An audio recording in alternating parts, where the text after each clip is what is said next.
How you doing there? Welcome back to Babylon Talmud. Today we're studying Daf Kuf Yud Zayin, Daf 117 of Masechta BavaBasra. Friends, it's Erev Yom Kippur, and that's what it is. Okay, we're gonna Givaldik. So we're gonna start in Daf Kuf Tezayin Amud Beis. Bnos Tzlofchot. I'm asking in Yisrael. There's people upstairs. I asked them to keep it down.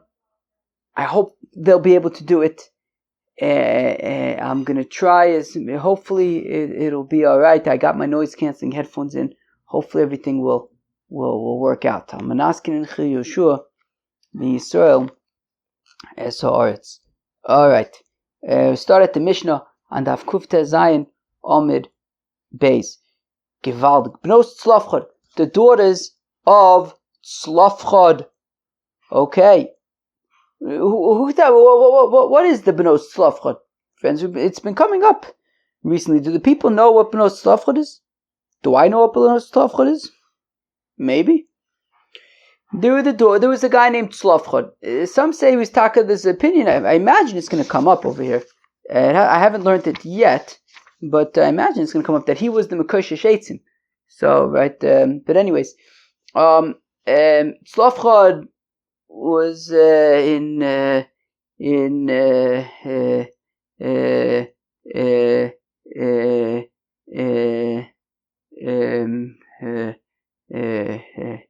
was gestorben. He was not alive. And So he was not alive. So now his daughters were like, hey, 1 second.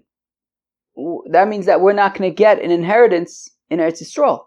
So they approached Moshe Rabbeinu, the greatest prophet of all time, and they say to Moshe Rabbeinu, like, hey, our father died. Can we get a bis? Otherwise we get nothing. So Bnos Tzlofchad, the daughters of Tzlofchad, so the Torah says that they were able to inherit. So it says, Notlu Gimel Chalakim Benachla. They took 3 portions in the inheritance. They took 3 portions in the inheritance. Chelek Avien, Shoya Im Yotze Mitzrayim. You hear this? The portion in Eretz Yisrael of their father Tzlofchad, who was among those who left Egypt, Yitzias Mitzrayim. So we're going to get to this in the Gemara. So it's Givaldik. V'chelko im echov b'nichsei chefer. Dururu. And Oichit, his portion, and together with his brothers, because Tzlofchad had brothers. And his father Chefer, Tzlofchad's father Chefer, the Bnos Tzlofchad's grandfather, Oichit, was among the Yotzei Mitzrayim. So there were 2 inheritances over here. There was Tzlofchad's inheritance, which they inherited, and Chefer, his portion as well, which was then divided among his children, his sons, of whom Tzlofchad was one of them, and therefore Tzlofchad is entitled to his portion, and since Tzlofchad is dead, is not alive, so his daughters inherit him. And also his portion together with his brothers in inheriting his father Chefer. And Tzlofchad was a Bechor. He was a first born, which means he gets twice the amount of inheritance. So therefore they got 3 portions of Nachla in Eretz Yisrael. Tzlofchad's portion and a double portion of Chefer, Tzlofchad's father Chefer. Now, Zok de Gemorre, Tnan Kimande Omar, Liyotze Mitzrayim Nischalkoha Oretz. So this Mishnah is like the opinion. We see some achloikis. It's very, very, very interesting about how was the land of Israel divided up among the Yidden when they came into Eretz Yisrael.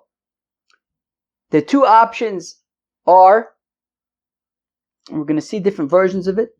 The two options are, well, one option is the obvious option, which is not the one that we're going to discuss first. The sort of the simplest one ends up not being so simple, but let's just say the simplest one would be that, well, whoever came into Eretz Yisrael, they all stood in a line, and they received their portion of Eretz Yisrael.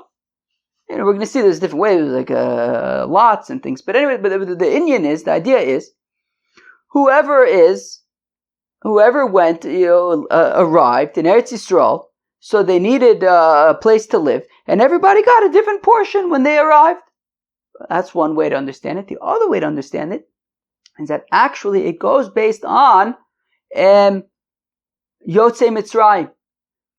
That whoever was between the age of 20 and 60, when at the time of Yitzias Mitzrayim, sort of clinched an entitlement, I don't know, to what's the word I'm thinking of? Clinched I was entitled, I guess.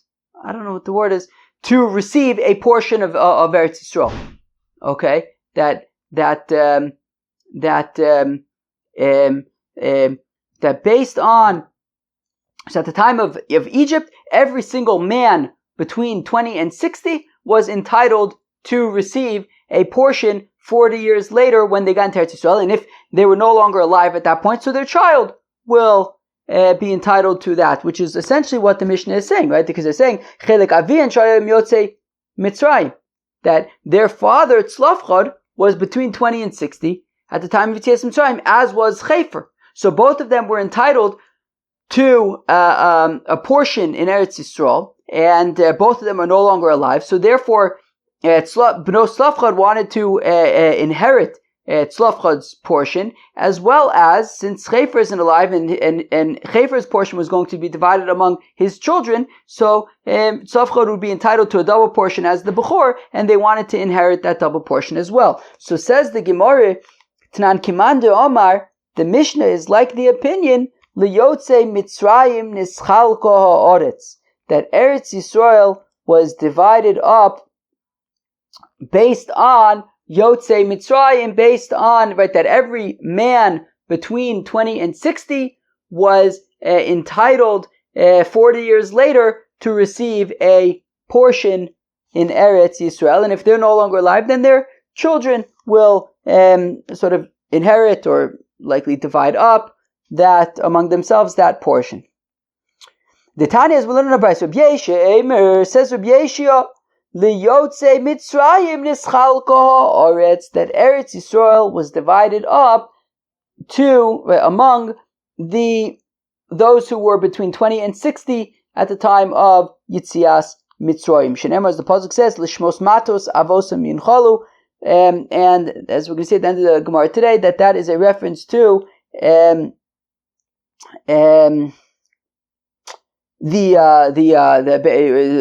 people who left Mitzrayim. So, okay, so they divided up Eretz Yisrael based on the people who left Mitzrayim. Elamani Mekayim La'ela Ticholek Haaretz Binachala. So then the pasuk of La'ela Ticholek Haaretz, which is in reference to the people who actually entered, right, the Yidden at the time of actually entering into Eretz Yisrael. So it says that to these people shall Eretz Yisrael be apportioned. So why does it say that if it's not based on these people now, if it's based on the Yotzei Mitzrayim?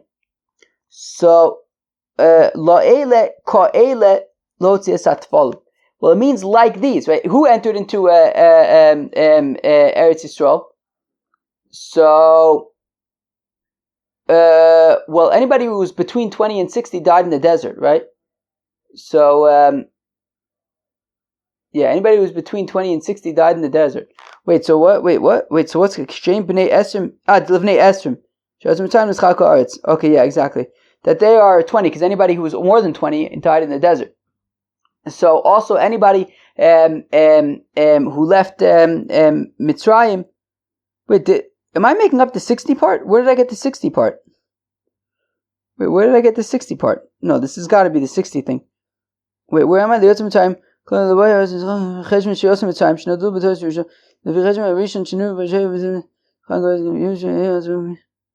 Yeah. Wait, 1 second. Wait, I need to just confirm here because I'm pretty sure it's between 20 and 60. 1 second. Wow, I guess it's between. Why am I thinking between 20 and 60? Where did I make this up from? I've learned this Gemara twice already, and the whole time I thought it was between 20 and 60. But now I'm like not actually fine. Oh, what's this? Mi ben shishim. Oh wait, now I'm fine. Oh, V'yish mefarshim. Ah, okay. I don't know that it actually has anything to do with 60 now. Okay, but 20, yes. So okay, so let's just go with that because I'm not seeing anything else. Okay, so fine. So be'etzem, okay, because that makes sense though, because the people, because ka'ela, the people going to Eretz Yisrael were they couldn't have been more than 20, because if they were 20, then they would have died in the desert. I think that's the point. Hashem b'nei esem, the b'nei esem shiyotzim mitzrayim nischalko ha'aretz. Okay, givaldik. Okay, where am I? To the exclusion of anybody who's less than 20 years old. So basically, whoever, so it would be divided up based on whoever left Mitzrayim, okay, and then it would be inherited by those children who are now. I'm sorry. It would be inherited by, if they were 20 years old at the time of Yetzias Mitzrayim, so then they would be entitled to a portion of Eretz Yisrael, and then that would be inherited. Shnikes, I got totally lost there. Okay, so Be'etzem, the idea is that it was based on the people who left Mitzrayim, but the people who left Mitzrayim who were 20 years old, right? But if they were babies, if they were younger than 20 years old at the time of Yetzias Mitzrayim, they were not entitled to a portion in Eretz Yisrael. Okay, fine.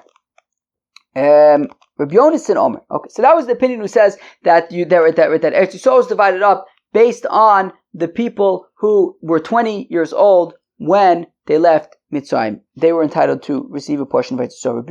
Rabbi Yonasan Omer says Rabbi Yonasan, the Baya Aretz Nischak Aretz. No, the other option is that Eretz Yisrael was divided up among those who actually arrived in Eretz Yisrael. So anybody who arrived in Eretz Yisrael, and I believe was 20 years old, would receive a portion of Eretz Yisrael, a piece of land. Givaldig, right?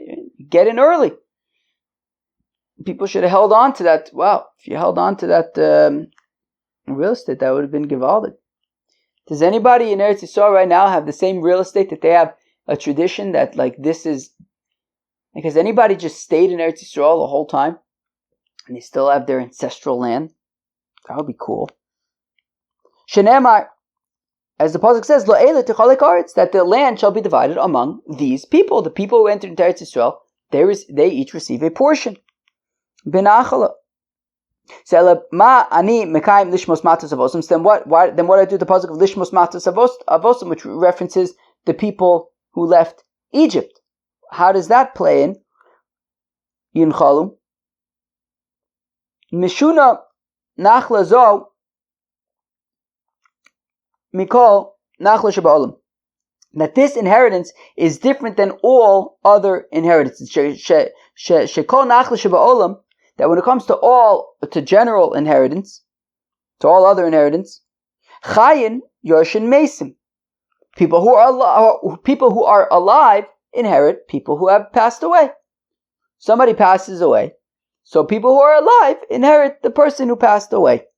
V'chan, whereas over here, in this scenario, interestingly, where am I? Mesim Yorshin Chaim. The deceased are actually essentially inheriting those who are alive, that the people who are alive essentially become the messengers of the deceased to inherit for them. Let's go weiter. Rebbe says, Rebbe, I'll give you a mashal to kind of explain what this means. So the following. If you have two brothers who are priests, who are kohanim, and they were in one city. Okay, two kohanim who live in a city. So one of the Kohanim brothers has one son, and the other brother has two sons. And they send their children, 3 of them in total, to go and collect truma. So zeh sheyesh lo ben echad notel chelek echad, v'zeh sheyesh lo shnei bonim notel shnei chalakim. Okay, so they send their 3 kids. Each kid takes 1 portion, and they come back with 3 portions.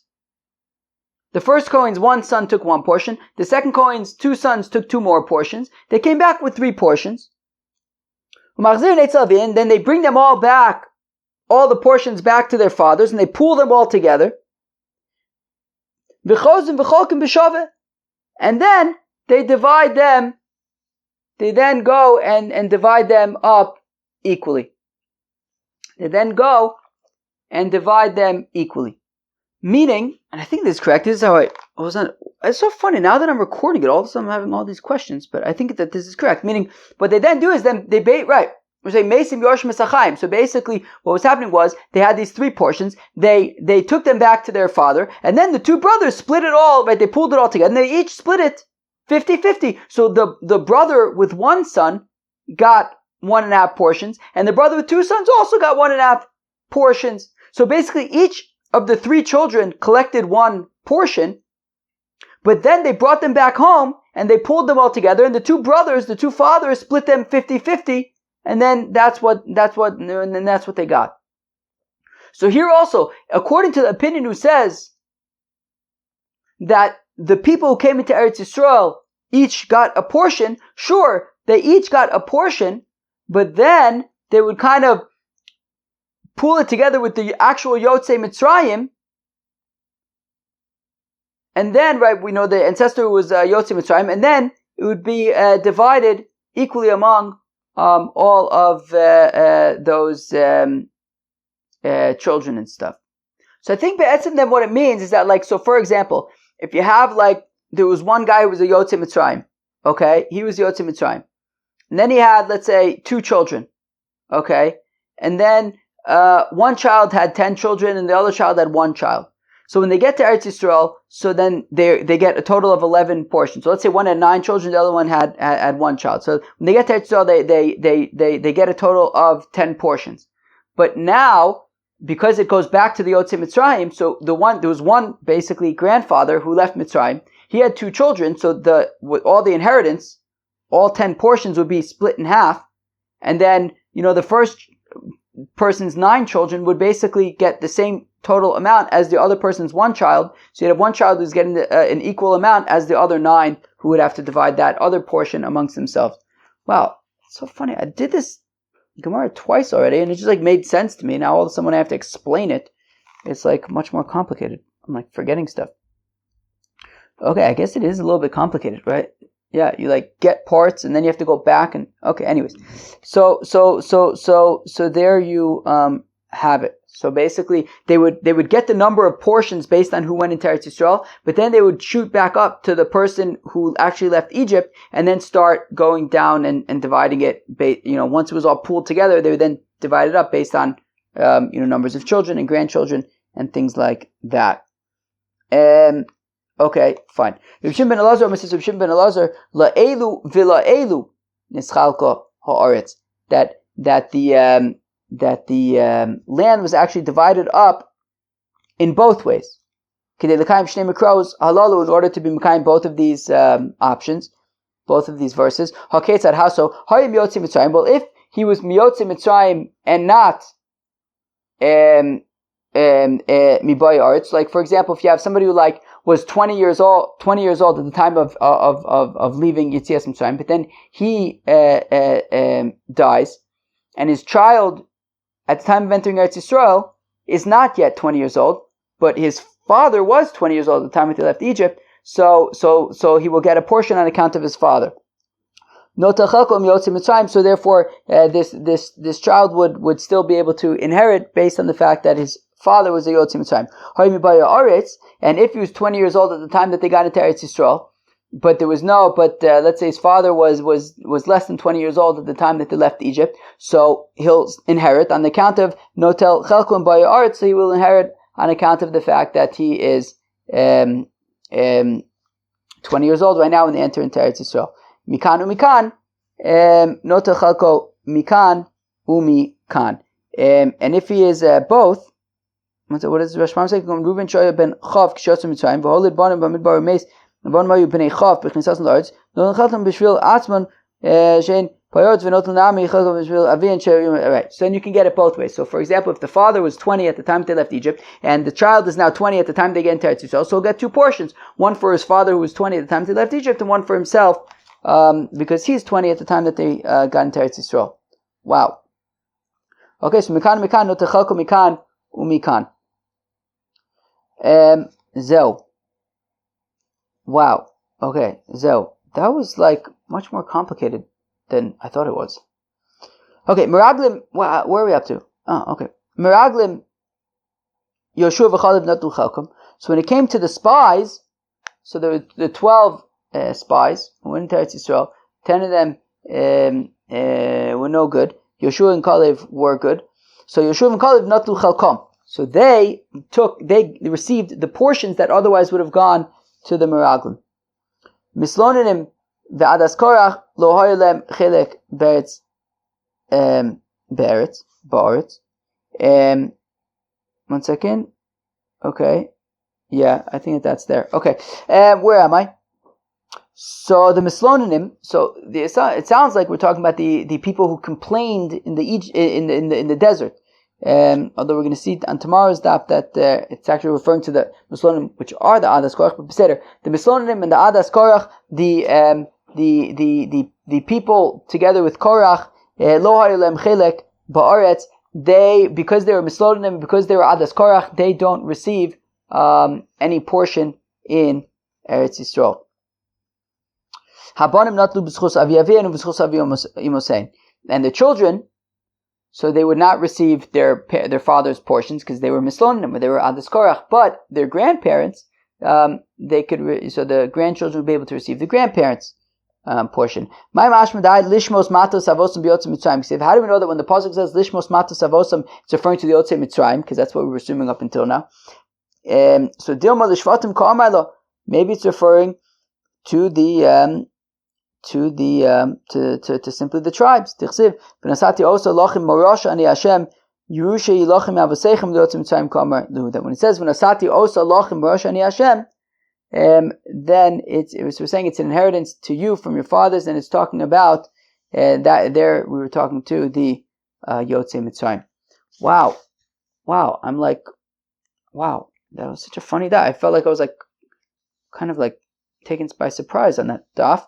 But anyways, yeah, we talked about Bnos Slavchad inheriting their father's land, and then they got into the machlokas about how exactly was Eretz Yisrael divided up. Was it divided up based on people who were 20 at the time that they left Egypt, like Rabbi Yoshia says, or does it go based on the time, based on who was 20 when they entered into Eretz Yisrael? Then what's the point of Egypt? The point of Egypt is that based on that they would then go back to the Yotzei Mitzrayim and then divide it up equally among the children and grandchildren from there. And we saw that was the opinion of Rabbi Yonason, and then we saw the opinion of Rabbi Shimon ben Elazar, who says that it's taka, both of those factors can be considered. Then we said that the Meraglim, Yoshua and Kaleb took their portion, received their portion, and then Adas Korach and Mislonim didn't receive a portion. Peace.